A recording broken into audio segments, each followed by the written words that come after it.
So students, in this lecture we are going to discuss some numerical problems of the solid state. जितना topic हम अभी तक कर चुके हैं, कवर कर चुके हैं कि z कैसे निकालते हैं, कोई भी लैटिस सेल में डी ए आर के बीच में क्या रिलेशनशिप होता है, उनके बेसिस पर बच्चे हमें 1 या 2 मार्क्स से रिलेटेड क्वेश्चंस बोर्ड में पूछ लिए जाते हैं। तो इस लेक्चर में हम न्यूमेरिकल्स 4 टाइप के न्यूमेरिकल्स में यहाँ पे डिस्कस करने वाली हूँ।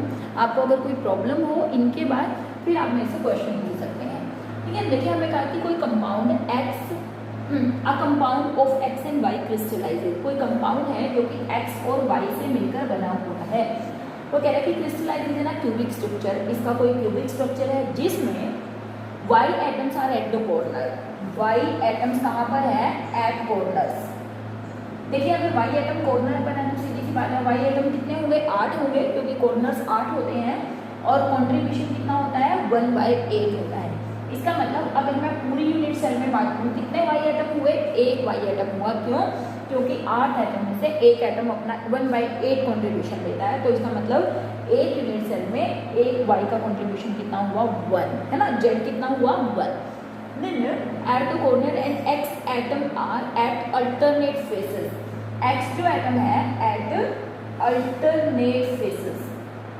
Alternate faces का मतलब क्या हुआ? एक फेस पर है और उससे अगली फेस पर है, इस फेस से लगती हुई बाकी किसी भी फेस पर नहीं है। देखिए अल्टरनेट फेस का मीनिंग मुझे ये होता है, वैसे तो 2 अपोजिट फेसेस होता है, लेकिन फिर भी मैं बता दूं, मान लिया हम बात करें इस फेस पर अगर एक एटम है, इस फेस से लगती हुई किसी भी फेस पर, मतलब इस दीवार से लगती हुई किसी भी दीवार पर, आप देखेंगे इस दीवार से छत भी लगती है, इस दीवार से नीचे वाली हमारा जो फ्लोर होता है वो भी लगता है, साइड भी लगती है, ये वाली साइड भी लगती है, तो बचती है सिर्फ एक सामने वाली दीवार। तो इसका मतलब क्या हुआ? अल्टरनेट फेस का मतलब होता है एट 2 अपोजिट फेसेस। तो इसका मतलब 2 अपोजिट फेस पर तो एटम में कितने होंगे? 2 होंगे और फेस पे कंट्रीब्यूशन कितना होता है? 1/2 होता है। अल्टरनेट फेस का मतलब एट अपोजिट फेसेस। तो यहाँ पर ये भी कितने हो गए? 1। इसका मतलब x भी 1 है, y भी 1 है, तो फॉर्मूला ऑफ कंपाउंड क्या हुआ? xy। फॉर्मूला ऑफ कंपाउंड क्या हुआ? xy। ठीक है, बहुत सिंपल क्वेश्चन था कि कंपाउंड xy से मिलकर बना हुआ है, जिसमें x एटम्स तो कहाँ पर है? कॉर्नर पर, और y एटम अल्टरनेट फेसेस पर है। तो इसलिए फॉर्मूला क्या हो गया? x1 y1, यानी कि xy is the formula of this compound. ठीक है, mean number of atom count करो, उसका कॉन्ट्रीब्यूशन निकाल के हमें पता चल जाएगा कितने नंबर ऑफ एटम है, that is the formula. The second question बिल्कुल ऐसे ही था कि एक कंपाउंड था क्रिस्टलाइजेज इन XY, मतलब उसमें XY की जगह A भी दिया हुआ है। A atoms are at the corner, A atoms corner पर है, बिल्कुल इसकी तरह A atoms are at corner. ठीक है, B at the face centre, जो B एटम्स हैं बच्चे वो कहाँ पर है? वो है फेस सेंटर पर। A कहाँ पर है? कॉर्नर्स पर। B कहाँ पर है? फेस सेंटर पर। फेस सेंटर कितने होते हैं? 6। कॉर्नर कितने होते हैं? 8। इसका मतलब सीधी सी बात यह है कि A 8 है और B कितने हैं? 6। लेकिन एटम B बेशक 6 हो, लेकिन कंट्रीब्यूशन तो फेस पे कितना होता है? 1/2। कॉर्नर पे कितना होता है? 1/8। आगे क्वेश्चन पढ़िए। A atom are missing from the 2 corners, लेकिन ये जो 8 कॉर्नर्स पर 8 एटम थे, 8 एटम्स थे, उनमें से 2 एटम मिसिंग हैं। इसका मतलब टोटल एटम्स कितने हैं? 6। इसका मतलब अब कॉर्नर्स पर 8 एटम नहीं है, ऐसे किन्हीं भी 2 कॉर्नर के जो एटम्स थे वो क्या थे बच्चे? मिस हो चुके हैं। मीन्स अगर मैं कह दूँ यहाँ पे है, यहाँ पे है, यहाँ पे है, यहाँ पे है, यहाँ पे है, यहाँ पे, तो हमने देखा कि यहाँ वाला एटम, इस पोजीशन वाला आइटम और इस पोजीशन वाला आइटम अब है नहीं। इसका मतलब मिसिंग है, तो टोटल आइटम कितने हुए? 6। और A का कंट्रीब्यूशन कितना होता है? 1/8। चाहे ये एटम बेशक 6 रह गए हो, लेकिन कंट्रीब्यूशन तो कितना होगा? 1/8 होगा। इसका मतलब A कितने हैं? दैट इज 6 × 1/8 3 4, मतलब A क्या है? 3/4 है। ठीक है ना। और B की बात करें, 6 फेसेस पर कंट्रीब्यूशन 1/2, यानी कि B कितने हैं? 3। A है बच्चे 3/4, B है 3। एलसीएम अगर हम ले लें तो ये हो गया हमारा A3 B12, क्योंकि 4 इधर मल्टीप्लाई हो गया, A3 B12। और इसको अगर आप सिंप्लीफाई करेंगे 3 4 से कट जाएगा तो हमारा फॉर्मूला क्या आ गया? AB4। Means what is the formula of the compound? Formula of the compound is AB4। इस चीज़ का ध्यान रखना है कि 2 एटम्स मिसिंग थे, इसलिए निकला। अगर सिंपल क्वेश्चन होता कि कॉर्नर्स पे हैं और ये फेस सेंटर पर है तो हमारा फॉर्मूला क्या हो जाता, फिर आंसर क्या निकलता, फिर हमारा हो जाता 8 × 1/8 1 और ये हो जाते 3 और हमारा फॉर्मूला क्या हो जाता AB3। अगर एटम मिसिंग नहीं होते तो, अगर एटम मिसिंग नहीं होते तो फॉर्मूला क्या होता है AB3। अब क्या फॉर्मूला है AB4। ठीक है, तो इस तरीके से हम क्या कर सकते हैं, इस तरीके के क्वेश्चन, बहुत सिंपल सिंपल क्वेश्चन आते हैं। सिर्फ आपको पोजीशन देखनी है, वहाँ एटम का कॉन्ट्रीब्यूशन देखना है कितना होता है।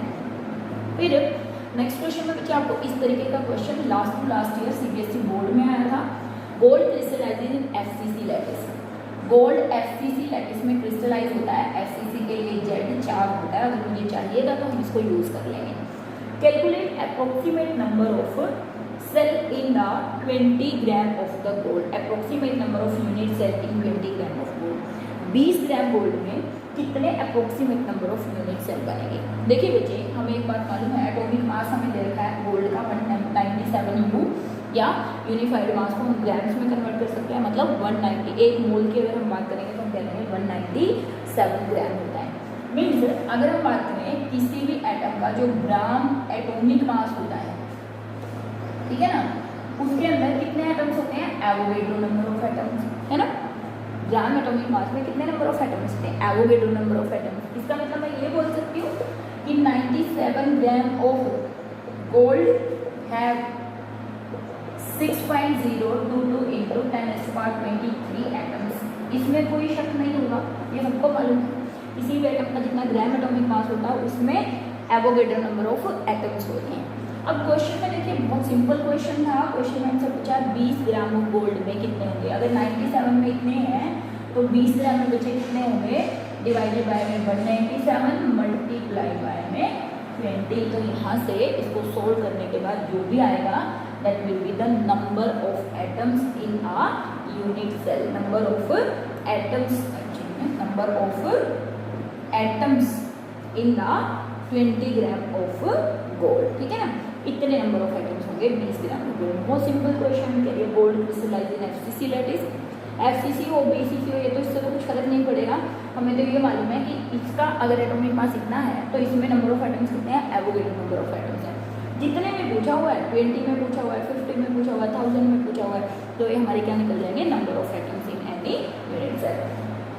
Now let me talk about the next question, जिसमें हमसे पूछा हुआ है क्या, लेट मी चेक।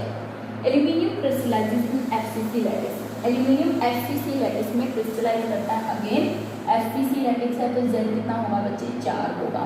ठीक है, एटॉमिक रेडियस इज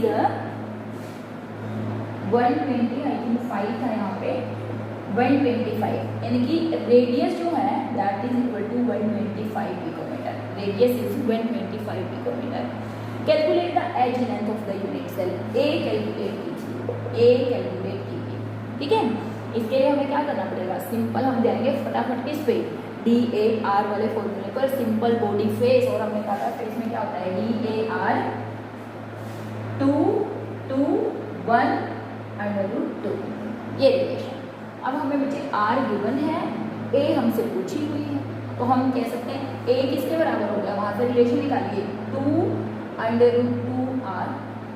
A किसके बराबर हुआ, 2/√2R। तो R आपको गिवन है, दैट इज 2/√2 की वैल्यू 1.4, 1.4 भी ले सकते हैं, मल्टीप्लाई बाय में 125 पिकोमीटर। जब आप इसको सोल्व करेंगे तो यहाँ से आपकी A निकल जाएगी इसमें पिकोमीटर्स के अंदर।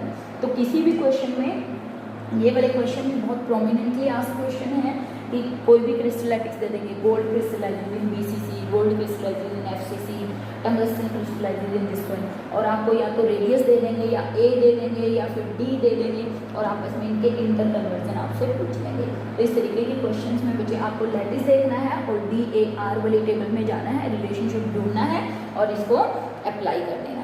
तो इस तरीके के 4 टाइप के क्वेश्चंस मैंने आपको कराए हैं। बेसिकली तो 3 टाइप के हैं, एक का 2 टाइप करवाए थे। तो ये बहुत सिंपल क्वेश्चंस हैं, आप इनको कर लीजिएगा। मिलेंगे नेक्स्ट लेक्चर में एक इंटरेस्टिंग टॉपिक के साथ, तब तक हैव अ नाइस डे।